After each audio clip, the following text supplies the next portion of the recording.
tweet to draw attention to the rapturous rounds of applause, multiple rounds of applause for a Nazi in the gallery in the Canadian Parliament, obtained something like 6 million impressions and 100,000 responses.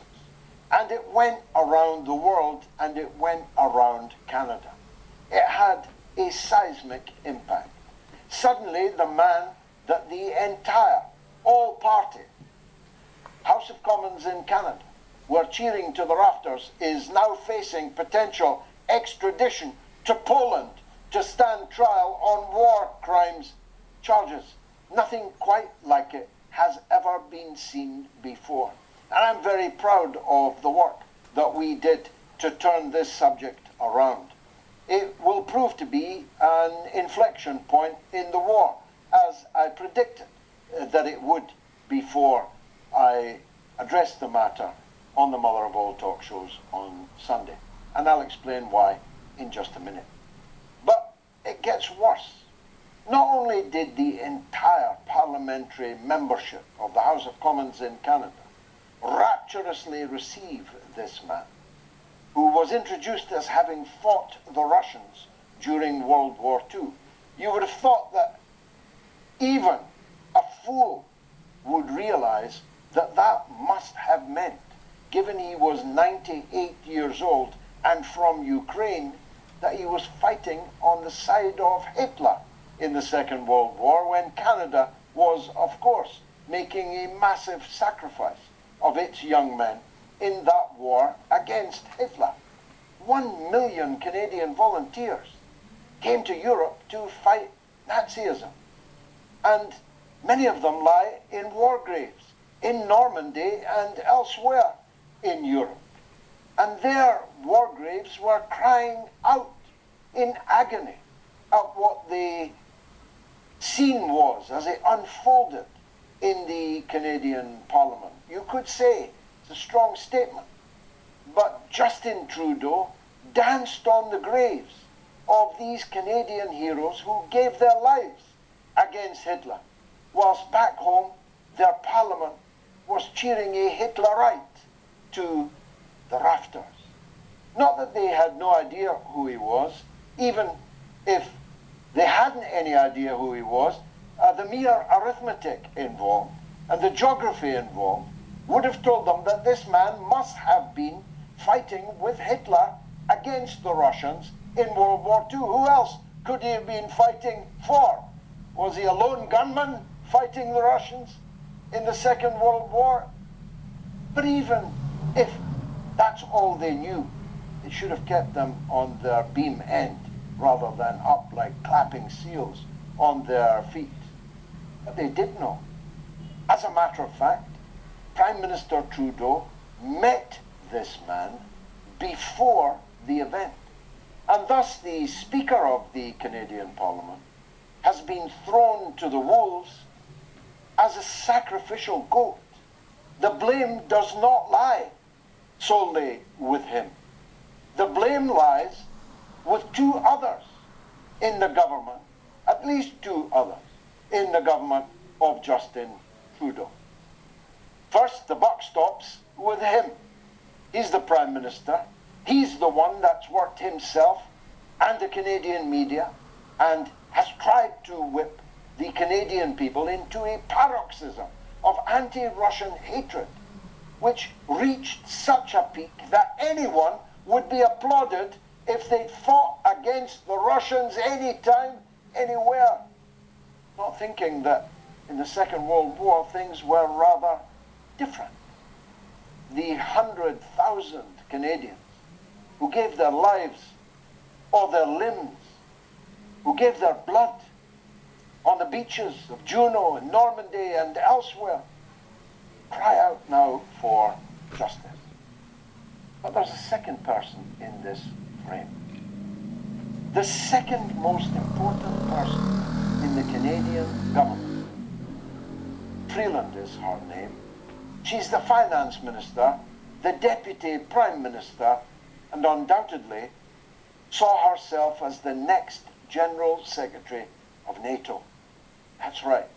after the Norwegian tailor departs, Christie Freeland intended to sail for Brussels and the top job in NATO.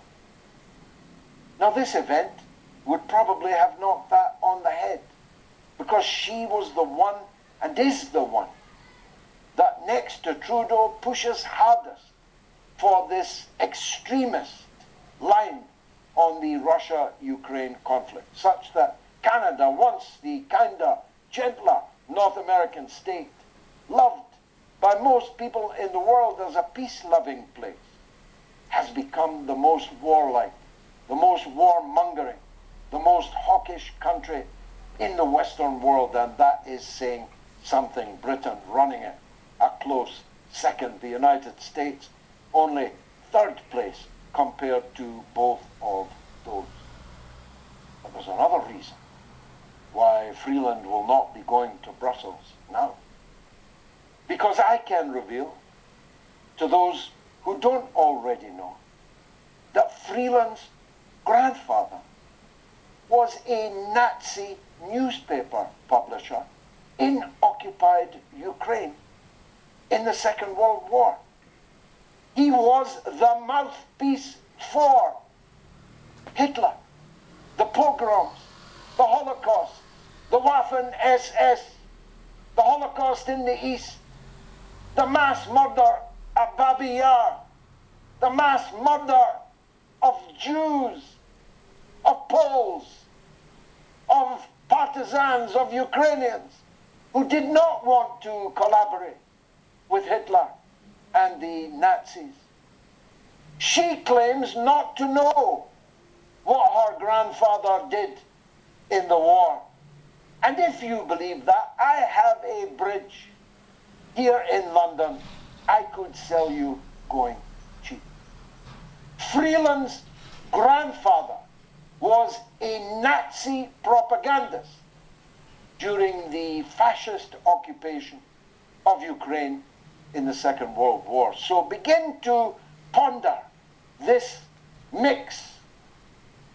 Trudeau, the high-heeled Jack, as I called him, the walking, talking emblem of wokeness, has become such an obsessive against Russia and China that he has lost any sense of perspective.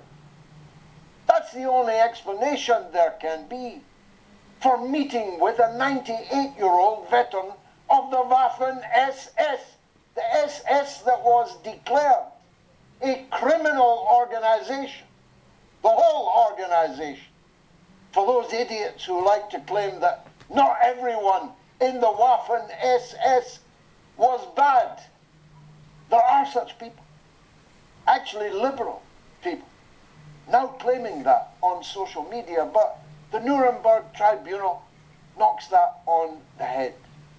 The entire SS was declared a criminal organization. Ipso facto, every member of it was, and if they're still alive, is a criminal, a war criminal, because the legion of atrocities, of massacres committed by these people is so long and so unspeakable anyway, that before the watershed it is difficult to adumbrate. I just ask you to watch Steven Spielberg's The Final Days, about the mass murder of the Jews in Hungary by the SS and the Hungarian Nazis, the Hungarian equivalent of Hunka and the other Nazis in the Galicia division